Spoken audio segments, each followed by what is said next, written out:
Writer, the pressure is on him to keep coming up with those catchy Beatlesque melodies.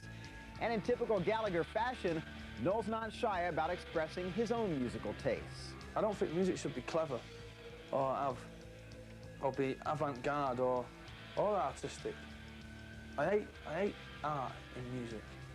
You know, all this pompous art rock like Sonic Youth and all that, sticking guitars in dustbins and, you know, and playing them with screwdrivers and that. I mean, f that, let's rock.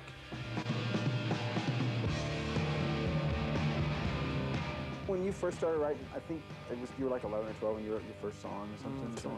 Yeah. Did you get like, were people encouraging you, saying, "Hey, that's good, you should do more of this"? Or? No, people were laughing. Really? Yeah, going, "What are you doing?" I want to be a songwriter. Go for that. What, you know what I mean, songwriter? Why can't you be a drug dealer like the rest of us?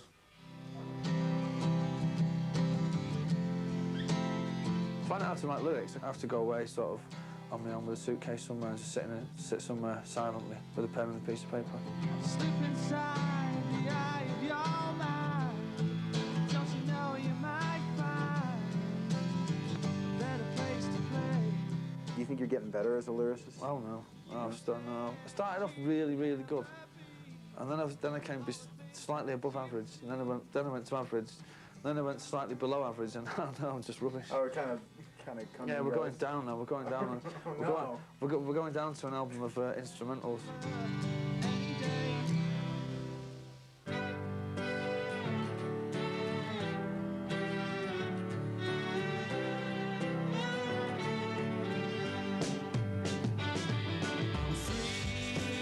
One thing that sets Oasis apart from many bands is that their vocalist does not write their lyrics. Noel is responsible for all of Oasis music, and that's just fine with brother Liam. It'd take a lot longer, you know what I mean, if you all sat down and started, right, let's do this bit, I want to do that bit, I want to do that bit. It just take, you know, I want to write these words to that. It just take, you know, we'd all have to sit down and do it together. It's best for him to just go off and do it on his own. Some would say Noel's never really alone. He's always got the inspiration of his favorite band, the Beatles, whom he unapologetically tries to emulate. Yeah, the Beatles were the ultimate pop band. They are the ultimate influence, you know. Everything that I write, I compare to the Beatles. I'd like to be in a Beatles covers band one day. Some might say that we are. This came about 3 years ago when before we had a record deal, and we wanted to do a Beatles cover. So we picked the most outrageous one that no one would ever even dream of doing.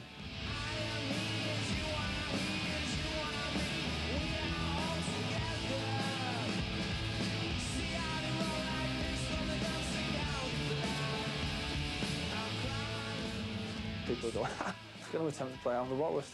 This will be funny, watch this. And by then they were going, no, it's all right, isn't it?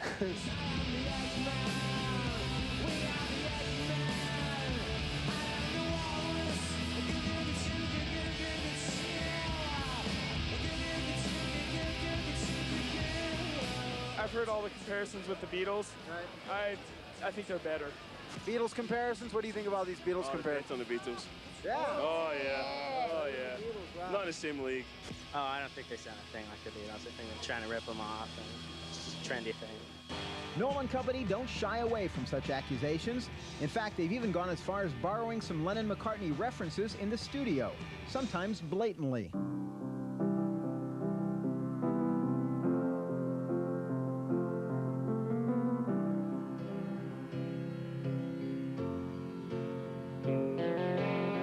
In the case of Don't Look Back in Anger, I mean, the opening piano riff is Imagine.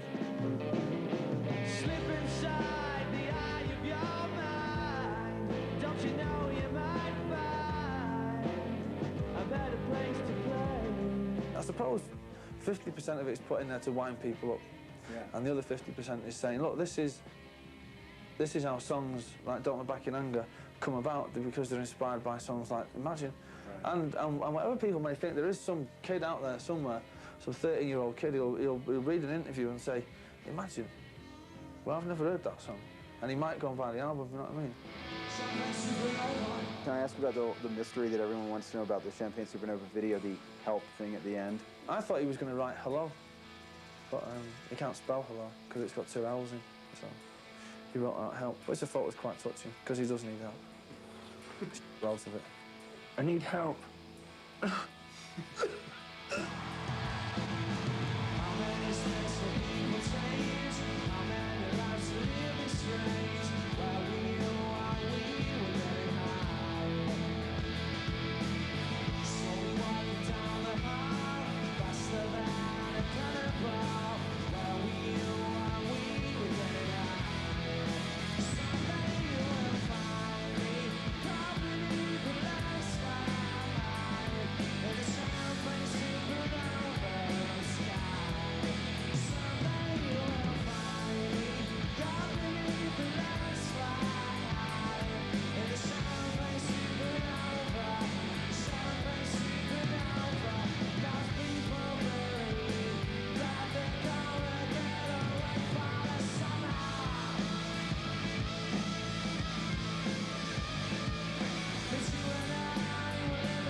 So it's us that have now got to go out and improve it. And to do that, I'm afraid you have to spend most of your life on the road. So we shut our big mouths off. Now we're just going to have to go and pay the consequences, aren't we? Some of the consequences so far on Oasis' U.S. tour have been identified flying objects, like coins and even shoes, hurled at the band by overzealous fans. You Americans, you like taking your shoes off and throwing them at people who are playing music for you. Now, I can't understand. I mean, I've been to some concerts in my life, some that are really, really bad, and some that are really, really good, and some that are average, but I've never, ever once bent down and untied my shoe and took it off and thrown it at the singer. It's weird.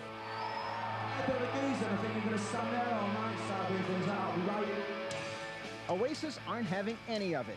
They stormed off the stage at a recent show after a flyby shoeing. There's no point in you standing up there sort of dodging shoes on. When you're trying to put on a show for the 95% of the people who are behaving themselves, and we asked the crowd very politely to stop it or we'd leave, and we didn't, so we left. I don't know what it is that makes me feel alive.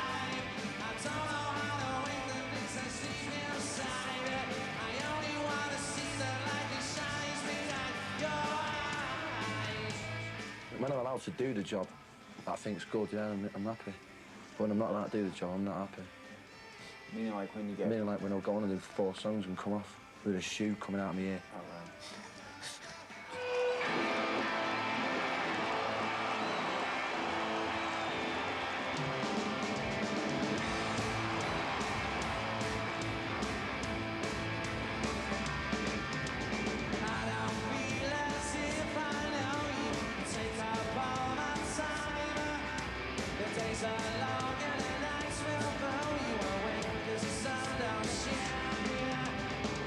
Besides throwing shoes, the band has found that U.S. audiences have other distinctive traits. If you go to England, the crowd jump up and down.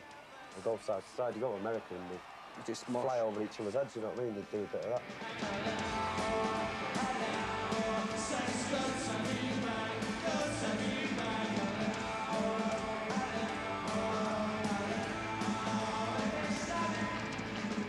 We always get people moaning after gigs going, you guys didn't do an encore. It's like, so?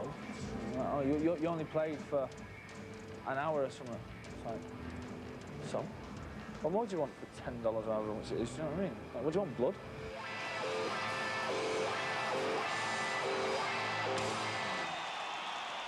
I never thought they'd be this good live, but they were incredible. Liam is a sex god more than anyone in the world. It's really rare that a band can play and give off so much energy without actually moving around.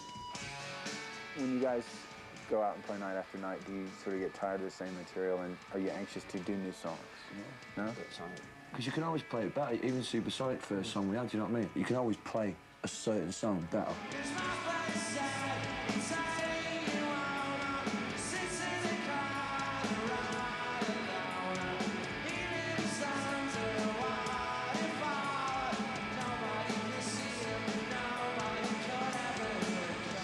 We just play our music, and then we should just be judged as musicians. And bloody good fine ones at that. Are there places in this country that you just as soon not travel to? Yes. And places where... Got any barbers where you come from, boy? You boys like country music? Or, you know, out there in them, you know, in them weird little truck stops when you get to it like 6 in the morning, everyone's on the bus going, you're not going in there. You know what I mean? Near the chance of me going in there, old geezers with snakeskin baseball caps on backwards, chewing tobacco.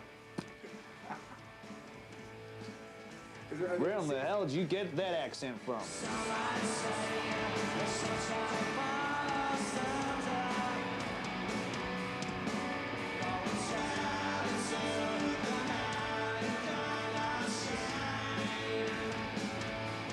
What about hotel life? Is it Terrible. hotel food? Hotel food, dreadful. Yeah. Room services isn't young. Room service, terrible. But being in a band is great.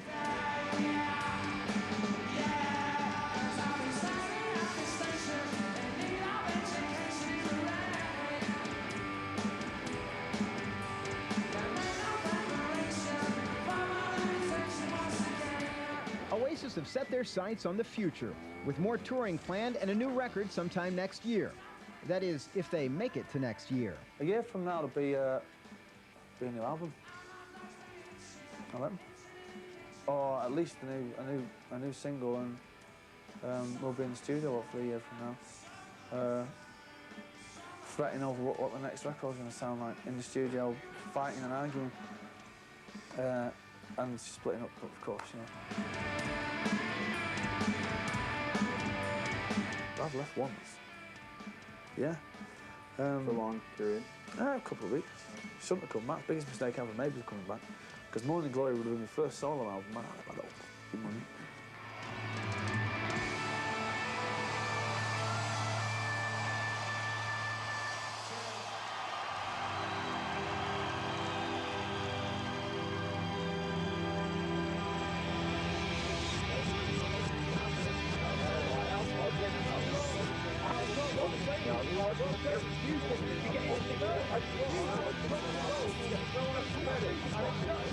That was your